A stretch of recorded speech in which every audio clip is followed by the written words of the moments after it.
So I wanted to make a video about the brake issue that I had with my 2000 Lexus LX470.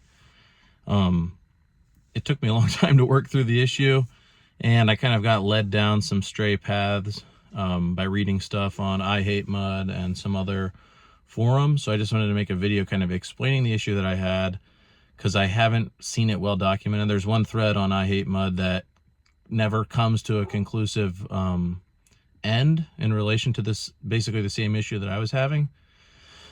So a little backstory on the car. I previously had a first gen Sequoia, and I was just wanting to get something different. I had been interested in 100 series Land Cruisers before I got the Sequoia, and initially I'd actually wanted one of the V8 4Runners, but they were so expensive. I researched more and was interested in the Sequoia and also the 100 series, but a Sequoia was what was in my budget at the time. So I got one of those, and I had it for I think 2 years. I'd done the timing belt and stuff on that. And then I found someone who had this LX who was wanting to actually trade for a Sequoia, for a first gen Sequoia. So I ended up straight trading him, and pretty soon after I got the car, drove it home, drove it around a little bit, the brake warning chime had come on with the ABS light, and basically the pump was running constantly, which I'm going to insert a video now showing what that was like.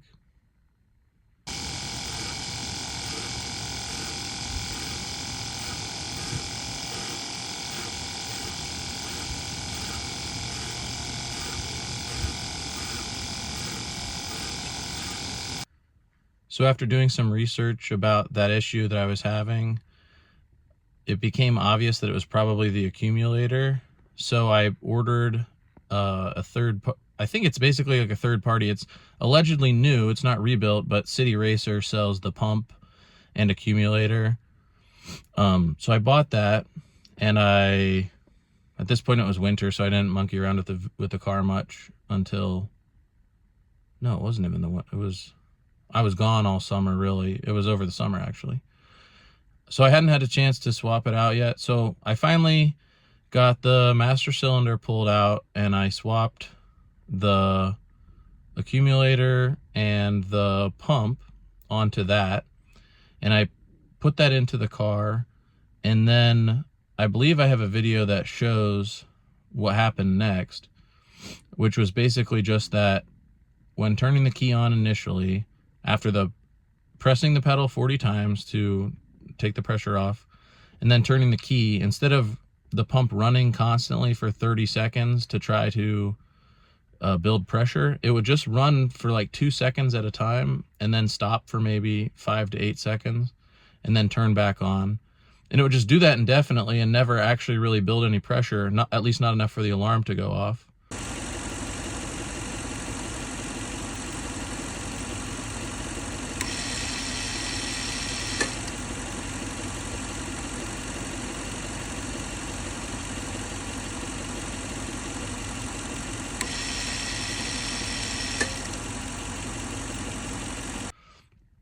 And that was where I was a little stuck, because I was like, in my mind, I was thinking, it seems like the computer's not telling it to run for long enough.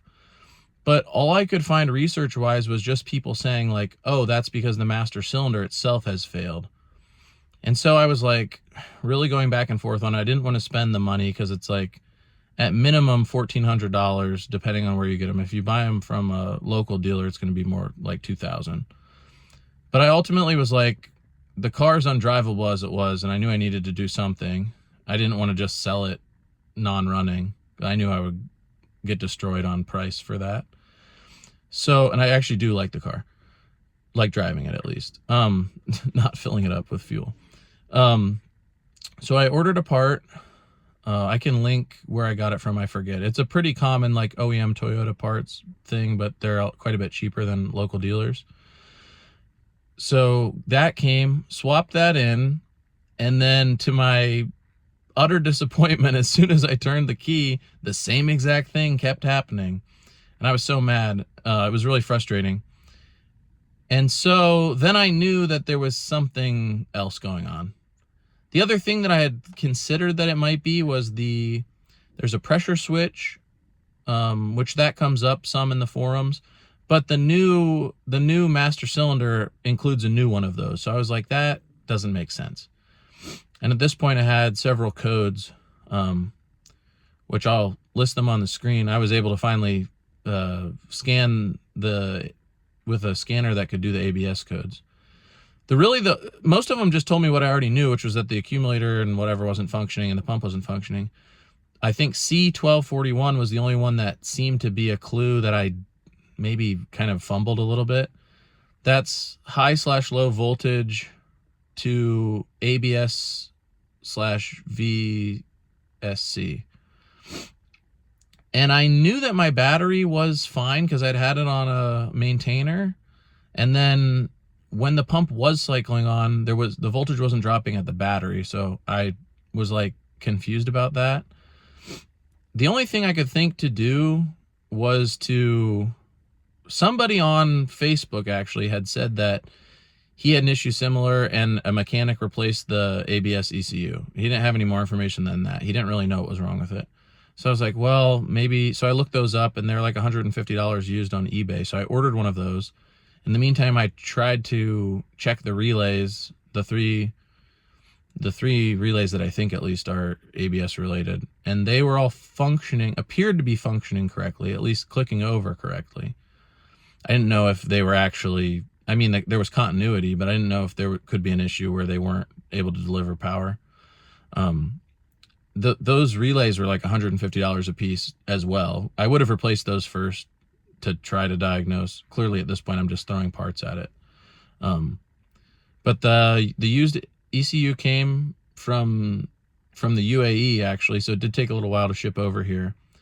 And the part number was different. It was off by 10. And maybe it's from a 105 series, I'm not sure.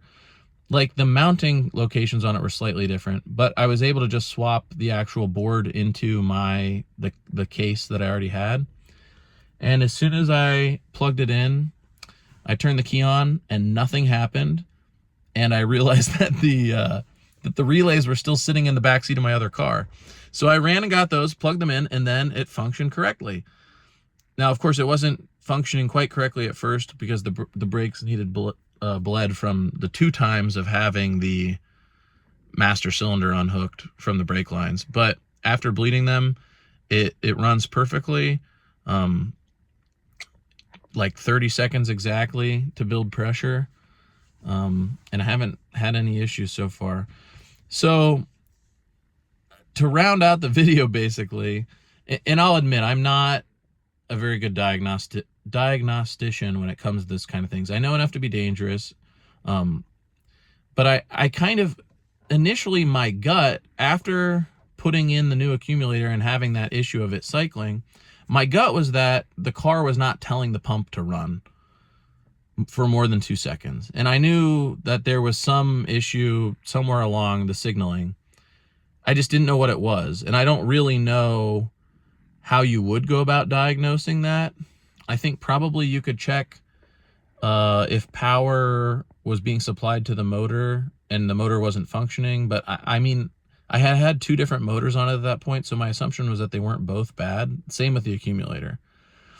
And the ECU was just a matter of throwing a part at it. I'm not sure if I would have had better skill or some kind of other diagnostic tool, if it would have been possible to actually determine that without just swapping it.